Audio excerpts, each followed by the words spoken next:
Welcome to DMM Downloads. We are podcasting another conversation about DMM between Jeff Crabtree and me, Rudy Rivera. Jeff and I are teamed together in Northern Colorado in a ministry we call DMM NOCO. DMM NOCO is unleashing disciple-making movements in Northern Colorado, and we thought it a good idea to start a podcast as a way to bring awareness and resourcing to ordinary people who are passionate about making multiplying disciple makers in our natural networks. Thanks for joining us in this journey. We hope you get a DMM download from this conversation.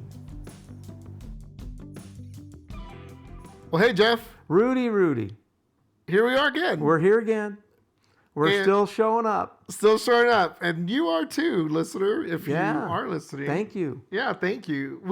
I failed to say this, and I might have already said a version of this.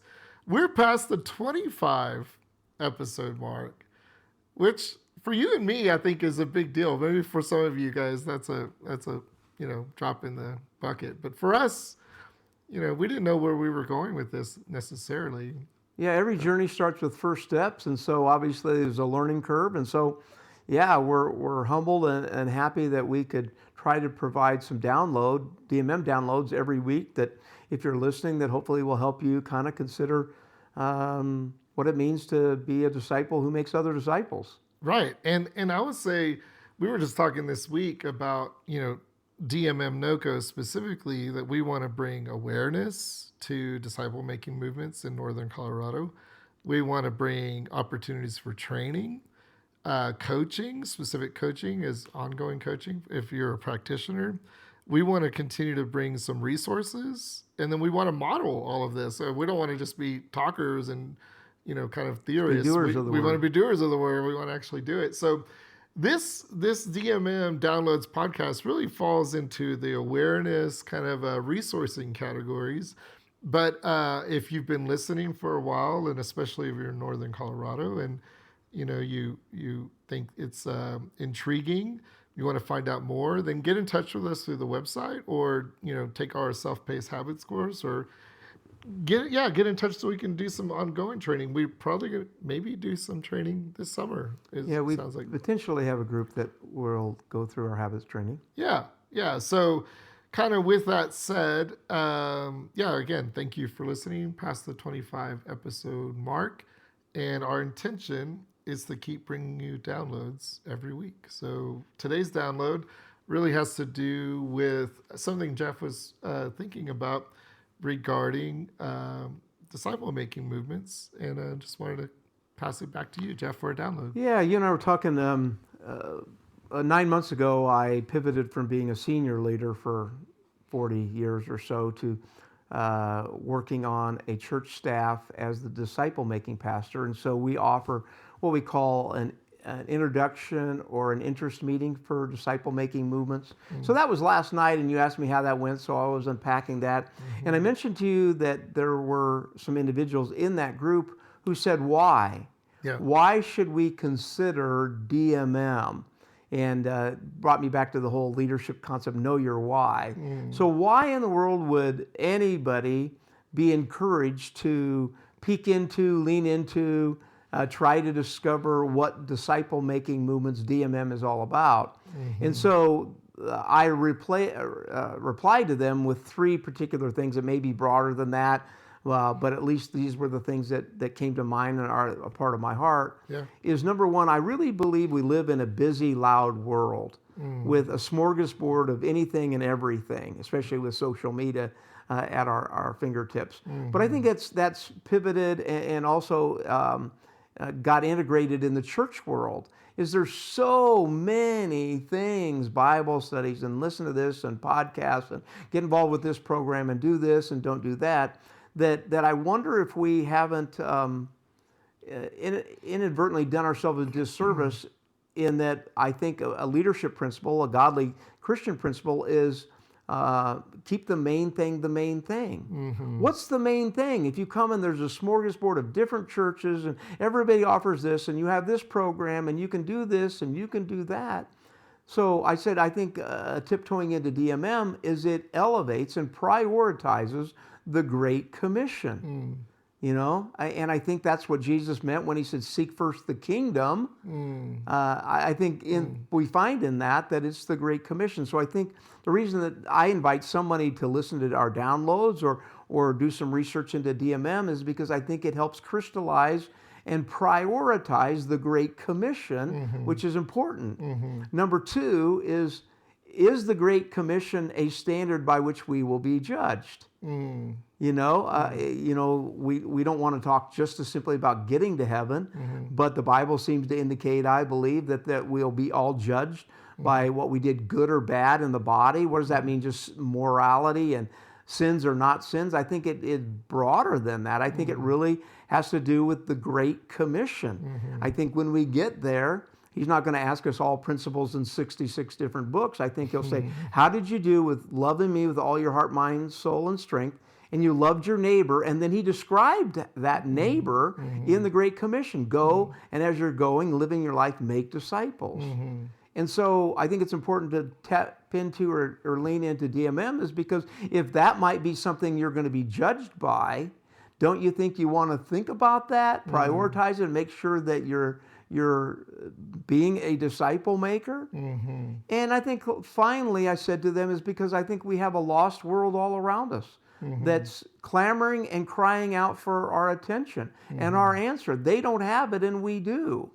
And I think sometimes I hear all the time whenever I begin to talk about people adapting the Great Commission and stepping into lostness is that they don't care, they don't want to hear it, so why do we go? And I think the reality is I think that's a misnomer. I think that's a lie.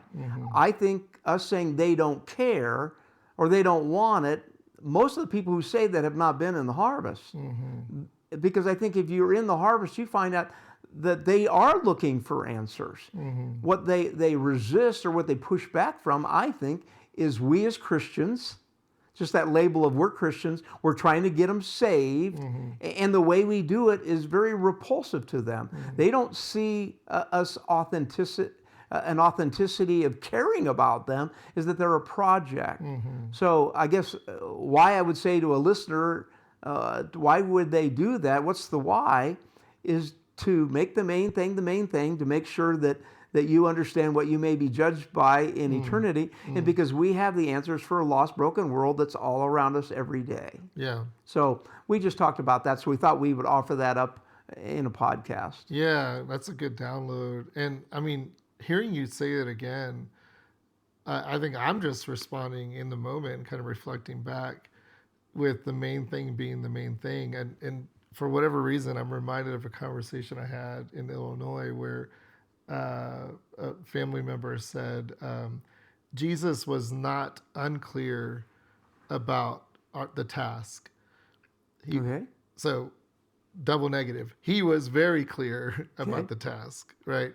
And so then the evaluation or the judgment side of that, point number two, I'm a pastor missionary that works with an organization called Reliant, and every year we have evaluations, that actually are tied to our pay and whatever promotion and all the things that a normal job has. If you have a job that you're listening and you have a job, you probably have an evaluation period, some point in your life, and the job is being evaluated. How are you doing? How nobody's going to score A+ on everything, but where can you improve, and where are some of the areas that we can make better? And so, if we're going to be judged on the Great Commission, which seems reasonable, did you do what I asked you to do? How are we doing? Yeah. So, and then, I think the last thing with the lostness, I mean, again, I was talking to my daughter this morning. I told you that earlier.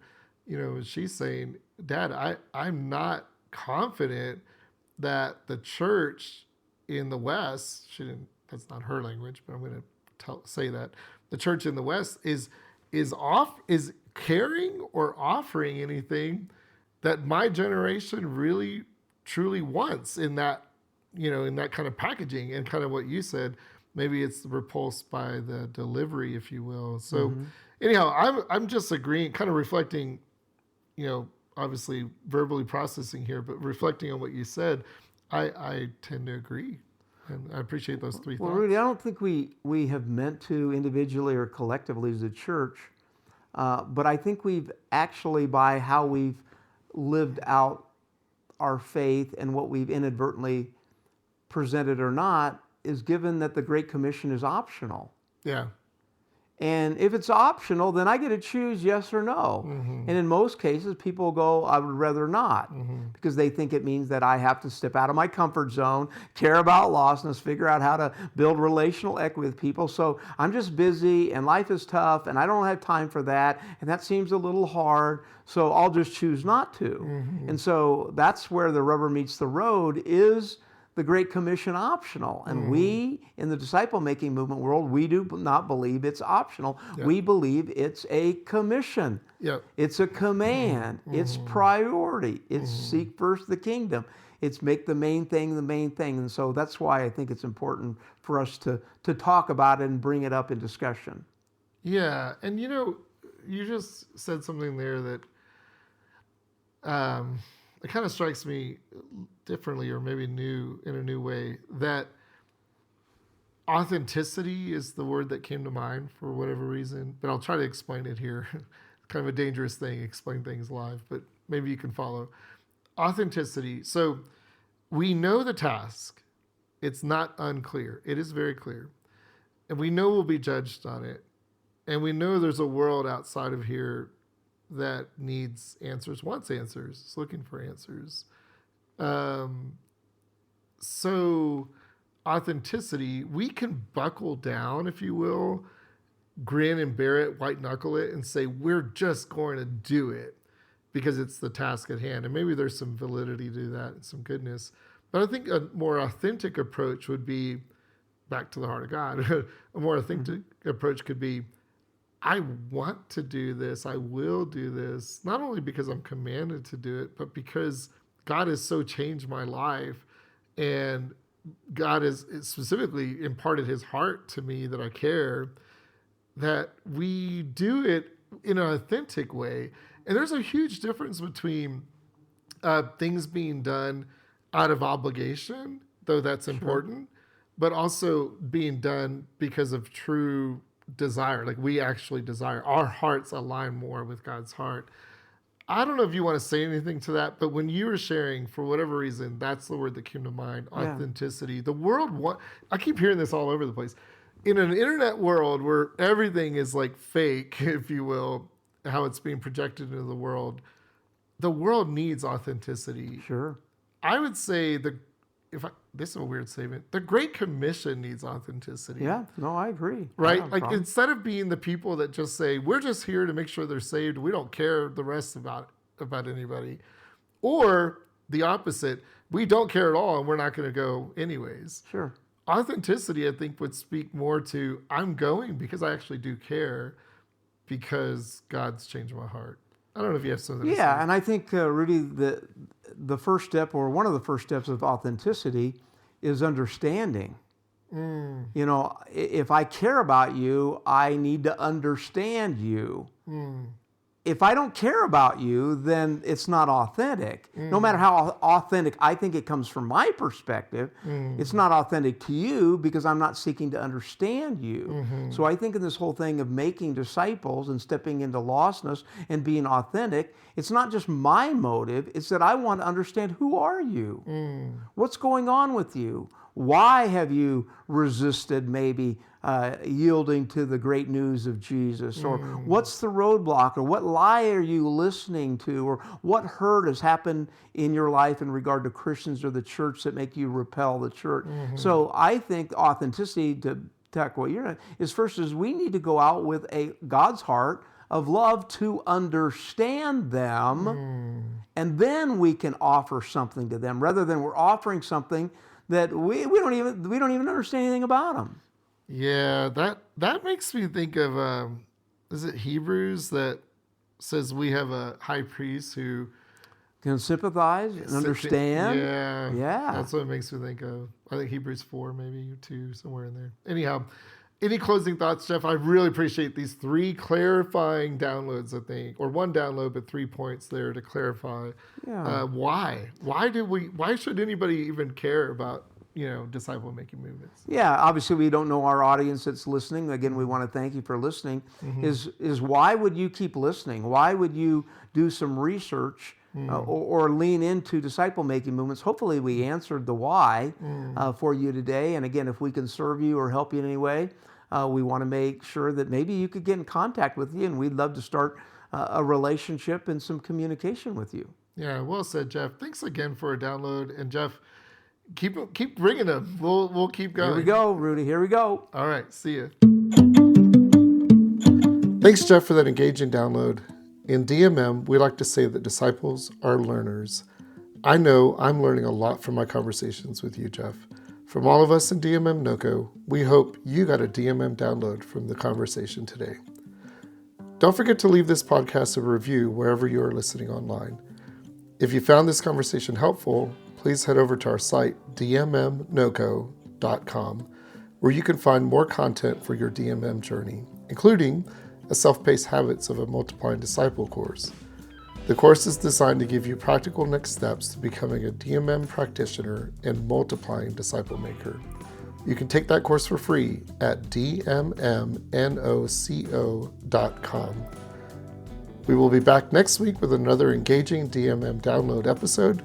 Until then, may you hear from God through His Spirit and take simple steps of obedience in what you hear.